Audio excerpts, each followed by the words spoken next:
amigos, y este es momento de conversar desde Ciudad de México. Se encuentra Fausto Pretelín, él es analista internacional. Vamos a revisar con Fausto Pretelín un poco este tema, esta situación, este conflicto que hay, que se ha generado a raíz de la construcción de tan polémico muro en la frontera con México. Gracias, Fausto, buenos días.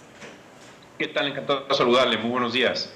Bueno, quisiéramos pues conocer un poco la situación, hacia dónde está enfilando la relación. ¿Qué tan cierto o qué tan certera puede ser esta orden de Donald Trump de pues empezar a construir un muro, aun cuando México se opone a que esto sea así? Hoy leíamos en prensa internacional también que antes de construir el muro ya México empieza a pues pelear unos metros ahí de su frontera con los Estados Unidos. Bueno, yo creo que las promesas de Donald Trump cuando era candidato, desde México quizás no mucha gente creíamos que las iba a cumplir. Cuando gana las elecciones y ya se acercaba precisamente su toma de posesión, insistía en que México iba a pagar el muro, y a partir de ahora, ya que es presidente, lo dijo hace unos días. Estados Unidos tiene el derecho de hacer en su territorio lo que le plazca. Sin embargo, la coacción que está haciendo sobre el gobierno mexicano para que pague el muro es de alguna manera el estallido de un puente diplomático que de alguna forma desde hacía muchos años no se había dado en este momento, porque de alguna forma el presidente de Estados Unidos está renunciando al liderazgo político global de su país. Es algo inédito. Bajo esta premisa está sucediendo esto. Creo que Donald Trump está excitado por el poder, está como niño con juguete nuevo en la Casa Blanca, y de alguna manera México, que es el país débil entre sus vecinos, está siendo víctima precisamente de estas promesas de un hombre que es un outsider de la política, de un hombre que no entiende la diplomacia, y México justamente está en un momento delicado, porque el presidente Peña Nieto está pasando por un momento difícil de su popularidad.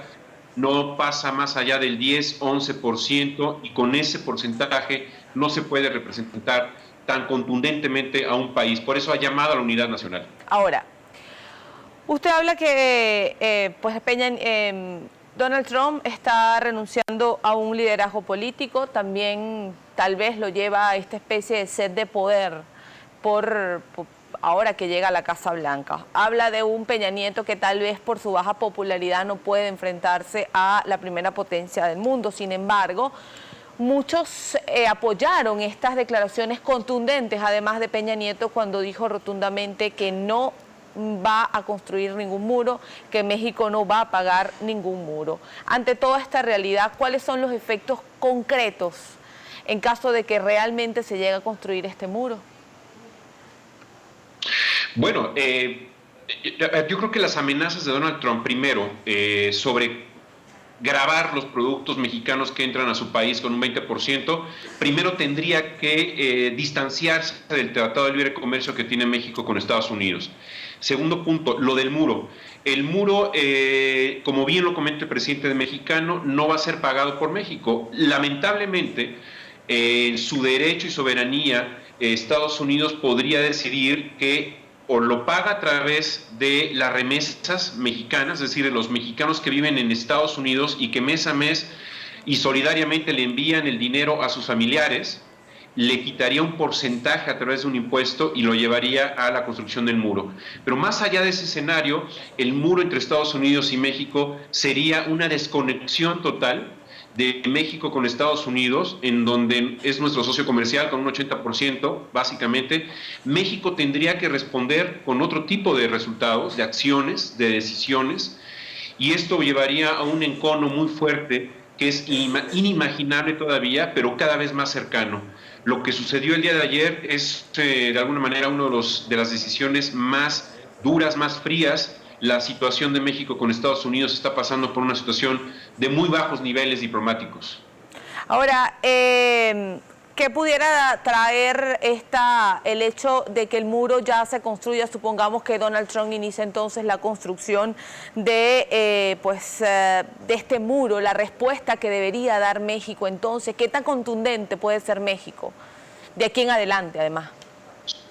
Bueno, yo creo que México en este momento ya se está tardando, es decir, debe utilizar la comunicación diplomática, debe de enviar una tarjeta de extrañamiento, es decir, de molestia, porque Donald Trump está utilizando canales no diplomáticos, es decir, está utilizando su Twitter y no está utilizando los canales a través de la embajada para poder de alguna manera tratar de incidir o de comunicar que quiere construir este muro. Lo está haciendo de alguna manera por el rating. Él trabaja para el rating, él trabaja simplemente para la televisión, para el Twitter, quiere quedar bien con los ciudadanos. Sin embargo, no se da cuenta que está, o sí se da cuenta, pero no le interesa, que la economía mexicana y estadounidense está muy imbricada y que de alguna forma a la hora de utilizar el muro va de alguna forma a provocar muchos problemas. Hay que recordar que desde hace ya algunos meses el número de mexicanos que cruza la frontera de manera ilegal ha bajado prácticamente a cero. Es decir, son más mexicanos los que regresan de Estados Unidos a México que mexicanos hacia allá. Hace como 12 o 15 años, 500,000 de mexicanos cruzaban de manera ilegal al año. En la época de Vicente Fox, más o menos entre el 2000 y 2006. Después de la crisis hipotecaria en Estados Unidos, 2008-2009, la cantidad de mexicanos ha bajado precisamente por la enorme crisis que desató en Estados Unidos esta situación económica. Esos datos no le interesan a Donald Trump. Él lo que le interesa es tomarse la fotografía colocando el primer ladrillo en la frontera que signifique precisamente ese muro, esa promesa que hizo durante la campaña y que le resultó, hay que decir, muy exitosa. Viene este fenómeno, yo le llamaría el Mexit, de manera involuntaria, es decir, la desconexión de México de Estados Unidos de manera involuntaria, y la nacionalización del sueño americano, es decir, el sueño americano para Donald Trump solamente es para los estadounidenses y no para los mexicanos, centroamericanos, europeos, latinoamericanos, de cualquier nacionalidad, no le interesa. Ahora, ¿pudiera fracasar Donald Trump en su intención de detener el narcotráfico, de levantar este muro? Porque así lo ha dicho además.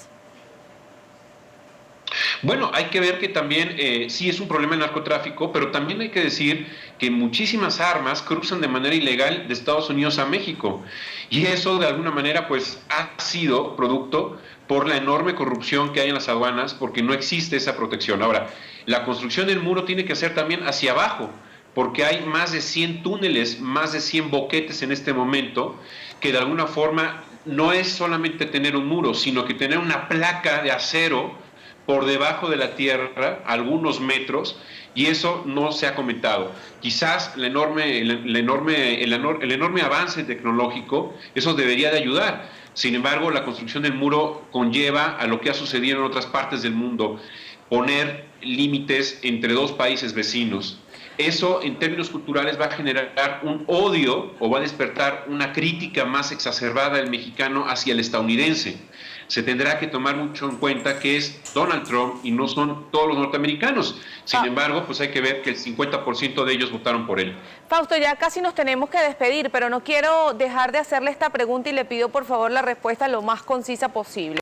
Usted dice que esta situación se genera en un momento en el que Peña Nieto tiene aproximadamente un 11% de aceptación. ¿Sería esta entonces la decisión, los movimientos, lo que haga Peña Nieto, las ayudas que busque, o qué tan contundente puede ser Peña Nieto sobre este tema? ¿Sería casi la última carta de Peña Nieto mientras esté en la presidencia? Sí, es una carta muy importante. Para él seguramente también lo va a rentabilizar. La unión de los partidos políticos le va a ayudar, lo va a fortalecer. El Senado, el Congreso, y ojalá que también países latinoamericanos e iberoamericanos. Sabemos que México no ha arrimado el hombro en muchas ocasiones a otros países, pero creo que es un momento de reconciliación. Fausto, lamentablemente se nos fue el tiempo, pero por supuesto estamos muy agradecidos de haber conversado con usted, revisar un poco este tema que seguramente tendrá mucha tela que cortar y nosotros volveremos a establecer un contacto con usted para seguir revisando las relaciones entre México y los Estados Unidos a propósito de este polémico muro en la frontera entre ambos países. Gracias a Fausto Pretelín, analista internacional desde Ciudad de México. Buenos días con esta entrevista. Buenos días, saludos a toda Venezuela. Nosotros